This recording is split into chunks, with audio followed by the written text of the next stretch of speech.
It took 50 firefighters and 16 units to put out this two-alarm fire. The house right here is destroyed. The house next to it is probably going to be condemned. Two women lost their lives today in a fatal accident. There could have been a third, but she jumped out of the way when the car was coming towards her. For weeks, there have been several attacks where people have been shot by paintball guns. Now, victims like Zach want to know, what are police going to do about this? Here at the intersection of St. Louis and North Rampart Street, drivers who are exiting from the French Quarter now have to make a right on the riverside of North Rampart Street, go down to Orleans Avenue to make a U-turn, and RTA says that all of the inconvenience will be over come mid-late summer. Witnesses stare in disbelief as they watch emergency crews work the scene of this double fatality. A 2007 light blue Ford Mustang was lying on its side and wrapped around a utility pole in front of the Metairie Center. Located in the 2400 block of Eden Bourne and the South I-10 Service Road West. According to the Jefferson Parish Sheriff's Office, the victims are two females who were pronounced dead at the scene. My friend, she was on her way to come pick up my ex-wife, and the woman in the Mustang rear-ended her at the store, or actually on the interstate. They got off the interstate to change information, and she just jumped back in her car and left. JPSO confirms that the driver did indeed drive off at a high rate of speed on the service road. The Mustang, which was now traveling against traffic, struck a 2016 Volkswagen Jetta. That's when the convertible went airborne.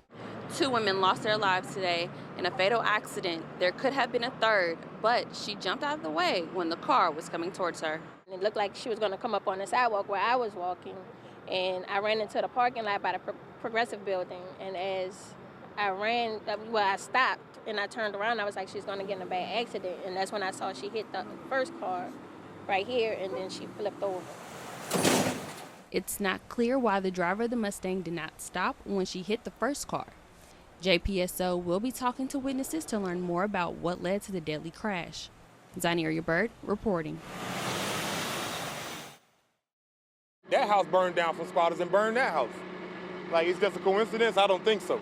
A homeowner's worst nightmare came true Monday morning. 4:37 a.m., Ronald Kelsey woke up to get ready for work when he saw an orange glow flickering from his window. His house was engulfed in flames. He, his wife, and children escaped unharmed. Look at my damn house, bro. Look, dude, like this, I'm saying there's nothing me and my family got to go to now. Nothing, all because of abandoned house, dude. It took 50 firefighters and 16 units to put out this two-alarm fire. The house right here is destroyed. The house next to it is probably going to be condemned. If we consider special, an unoccupied dwelling, we won't just spontaneous catch fire, but we will be trying to find out exactly what caused it. Kelsey feels that squatters are responsible for starting the fire next to his home in an abandoned building. He has complained to the police for about 2 years about the nuisance. He even boarded up the house to deter them, but he says there has been no response from the police. Now Kelsey and his family must find somewhere else to live. He says he plans to rebuild, but not before finding out who started the fire that has literally turned his life upside down. I am Zyneria Byrd reporting. Usually, bikers have to worry about cars and pedestrians, but lately they've had to worry about getting shot. For the most part, it is as people are biking down the roadway, a car pulls up next to them and unleashes a round of paintball fire at very close range, and it's just horrifying. Dan Favre, executive director of Bike Easy, an organization that promotes bike safety, explains what has been happening to many bikers in the city. People have come away with paintball welts, so paintballs can leave really big bruises and break the skin, and some folks have been knocked off their bikes and lost teeth, broken facial bones, so it's leading to some very serious injuries. For weeks, there have been several attacks where people have been shot by paintball guns. Now, victims like Zach want to know, what are police going to do about this? All I can do is just be as much careful as you can, be aware of your surroundings. I mean, and even that, no matter what, random things happen, no matter where you are in this world, day, night, etc. NOPD released a statement saying they are adjusting deployment to help prevent these types of attacks and asking anyone who becomes a victim to report it immediately at 822-1111. I'm Zyneria Byrd reporting. Get it done.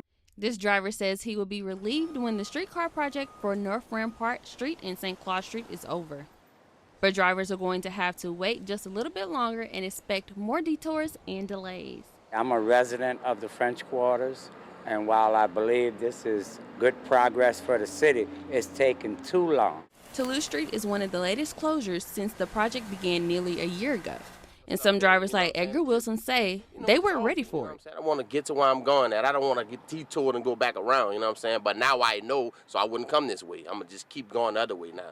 Here at the intersection of St. Louis and North Rampart Street, drivers who are exiting from the French Quarter now have to make a right on the riverside of North Rampart Street, go down to Orleans Avenue to make a U-turn, and RTA says that all of the inconvenience will be over come mid-late summer. We're just asking everyone to be patient as we continue to complete this very exciting project. We are right on schedule. We're about 90% complete. And we do know that we have some rolling street closures, but residents and motorists alike can expect that. The RTA spokesperson says the construction on the new streetcar line is more than 90% complete. Currently, the shelters are being installed as well as the historical light poles, which have been refurbished. The public will see the conductors being trained the end of June and the 1st of July. The Lady Reds will open to the public come late August, early September. I'm Zyneria Byrd reporting.